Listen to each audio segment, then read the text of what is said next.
The first speaker I can introduce to you is Professor Muraleedharan. He's faculty at the Department of Humanities and Social Sciences of the Indian Institute of Technology in Chennai. He's going to talk to us on monitoring the progress towards universal healthcare. Professor, the floor is yours. You have 15 minutes. The keynote address is 15 minutes. The presentations will be 10 minutes. And I ask speakers to have a... Okay, that's 15 minutes plus 2. No, 13 minutes. 13 minutes. At 13 Better.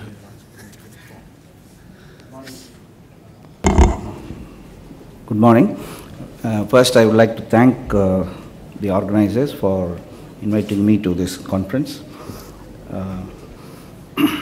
The title of my presentation is on monitoring the progress towards UHC. But as you will see from this presentation, the first line, whether PHC is in place or not, or whatever you call it, what I have thought about is what is it we should be doing, particularly when we are concerned about design, implementation, and evaluation of large public health programs, whether you call it UHC or not. So it is an essential component of design, implementation, and development programs. I shall give some illustrations. Maybe in the presentation mode, yes. Yes. Oh, okay. Yeah. That's it.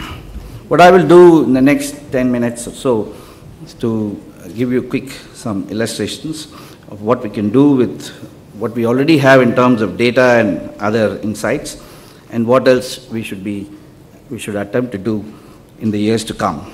And I will conclude with some remarks. Almost every session since yesterday morning, we had people talking about, I would say, monitoring and assessment in a sense. Yesterday, in the presentation by Devadasan, he gave a simple 5-step methodology on measuring access deficit. So that's a form of evaluation, I would say.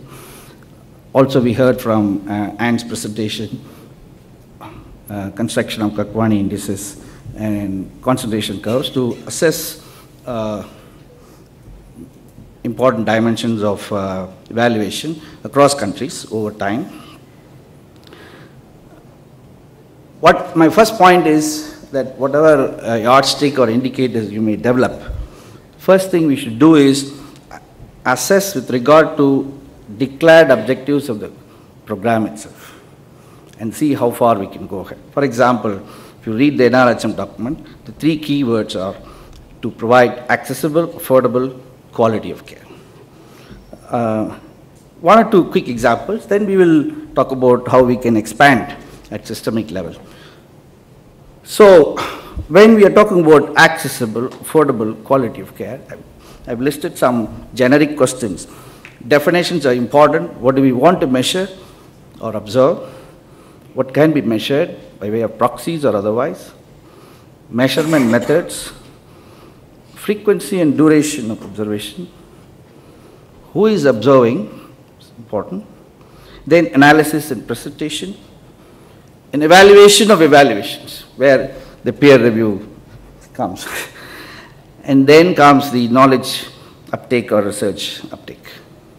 So, going back to NRHM first objective, access. How do we define? There is a key question in public policy. I would say irrespective of whichever sector you're talking about, the key question as I understand is that how well are the benefits of public spending? If you're talking about healthcare or education, how well are the benefits of public spending distributed across socioeconomic classes? This is, to me, is the key question. To put it differently, are the poor getting their fair share of the benefits of public spending? That's another way of formulating this question.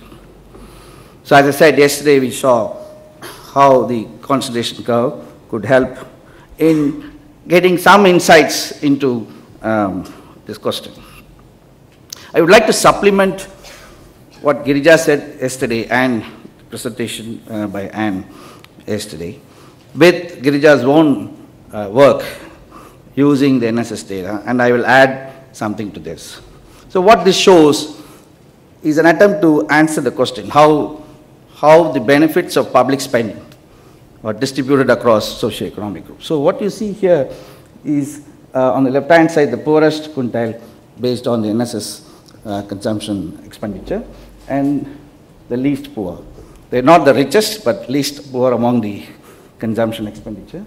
You will see cross time, the blue chart is for 95-96 and 2004 is on the red color. What this means is that among all those people who have used public facilities for maternal care, okay, a larger proportion of people from the poorest groups have utilized the public facilities. That's the thing. And you will see that progressively over a period of time, the share of the least poor quintile is falling. Means that more and more people from the poorer quintile are using the public facilities. So we can conduct one more survey which covers the NRHM period to see progressively how this has changed. In fact, it could be a good election point as well. That what happened in the last 7 years, you will see more and more poorer people are using, to a greater extent, public facilities. So you will, but this is not the case if you are looking at Orissa. In fact, it is the other way. You have a greater proportion of people from least quintile 4 and 5 using, to a greater extent, public facilities with regard to maternal services. One can go into the reasons for it, but I'll just flag this and then move on. You can also look at the rural-urban public services over a period of time. This is for rural. You will see, sorry for this cut on the side, but what you can see here is that the actual distribution is, this is for 95 and that is for the more recent period, that it has become more pro-poor over a period of time. Okay, that's the meaning of it. So we need to define, as I said, what we mean by access, and you can look at it in a different way. One way in which she is right to look at is in terms of utilization of the public facilities. Likewise, we need to also define affordability and quality, and there has been some recent studies, particularly on out-of-pocket expenditure, but what we need is more and more disaggregated data, rural, urban, socioeconomic groups, over time, and so on. We also don't have much information on cost per beneficiaries, whether curative or preventive services, or even cost per deaths averted if you are looking for deeper analysis of cost effectiveness of interventions. The next 5 minutes I'll spend on looking at how we ought to be doing the evaluation over a period of time, let's say the next 5 to 10 years, what kind of capacity we should have. Almost everyone, I would say, quite a large number of people have already talked about the 6-pillar 5 criteria performance index or framework of the WHO. I have just recently read a manual which I have indicated in the slide. Just about 2 weeks ago I happened to come across. It's a manual jointly produced by USAID and a number of other partners. I found it quite comprehensive. Actually, it builds a lot on the book that was released yesterday by IPH on monitoring and evaluation. So what you have is something that we all know. There's some variation from the original diagram that you see. You have functions, key functions, 6 functions, and then you have criteria. Then your outcome measures. The manual argues and put forth a number of indicators, and I shall take really 2 examples.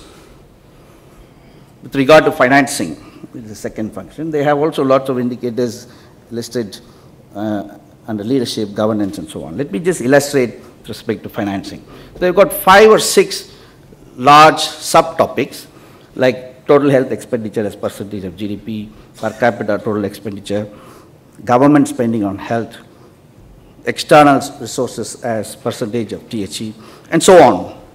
And under each of these topics, they have listed a large number of sub-indicators, very large number in fact. So to the extent we have databases, or to the extent we have capacity to answer those by way of primary or secondary service database, we can answer, look at the progress with regard to those indicators.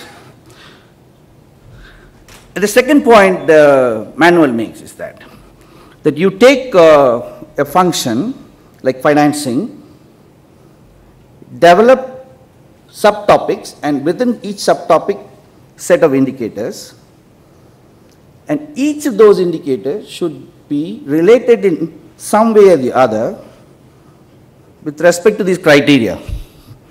To put it differently, these performance criteria should be used while developing the indicators at each of these sections. So, to illustrate,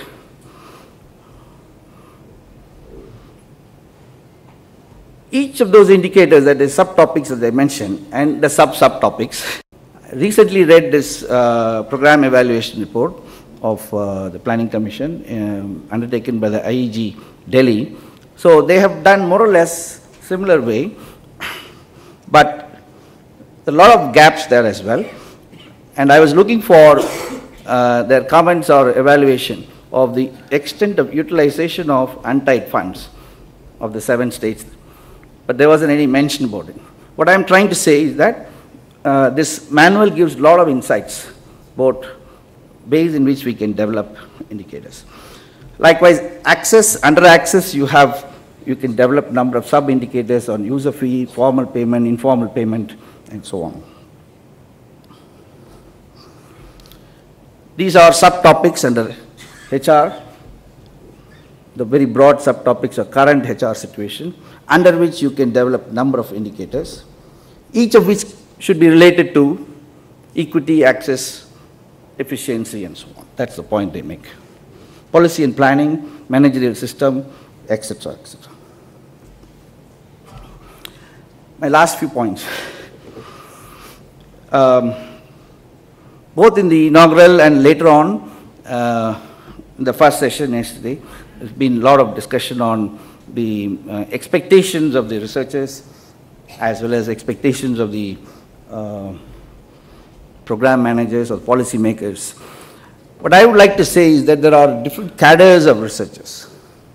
We have people like me sitting in universities. You have advocacy groups. You have think tanks. I would say NHSRC is a kind of think tank, or IPH. There are researchers within government. Each one is capable of and is concerned and capable of doing short-term, long-term, or medium-term. So it's not fair to lump them together as one group called researchers, and each one would be able to play a role at different levels. Policymakers, being more concerned with implementation issues, should also think about, therefore, how these cadres of researchers could be used, could play a role at different points of time. So I recently read a paper on whether the performance-based incentives worked in Uganda, which was published in Social Science and Medicine, 2012.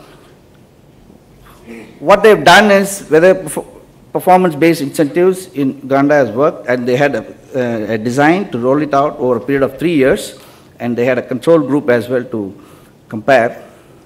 So right from the beginning, there is a program, set of events to roll out the program, a set of events to observe and do research, as you call, on the implementation, along with the implementation. So you have, at the end of the 3 years, you have a very rigorous observation on how things have evolved over a period of time. Okay? So that's the illustration I would like to give. My final point is about the publication of evaluation. I strongly feel that peer-reviewed processes are very important. They should be viewed as much part of the democratic process of the, as a part of the knowledge creation and knowledge uptake process itself. Recently, I came across an initiative called TIE initiative. It's called International Initiative for Impact Evaluation.